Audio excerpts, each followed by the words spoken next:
تو میرے بھائیوں سے میں بات یہ ہے کہ اس وقت جو ہے نا وہ ہر آدمی پریشان ہے، وہ بہت بری طرح پریشان ہے اس وقت۔ کیا ہر دور میں ہی انسان پریشان رہتا ہے، خاص کر روزگار کے لیے۔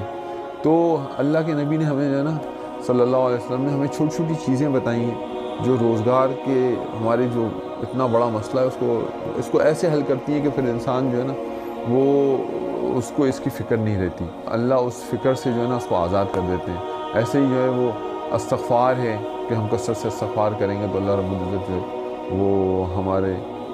روزی کے اور ہمیں ایسی تنگی ایسے نکالیں گے، کہتے ہیں کہ ہر ضیق سے نکالتے ہیں۔ تو میں نے اپنے دوست سے پوچھا کہ یار یہ ضیق کیا ہوتی ہے، تو انہوں نے کہا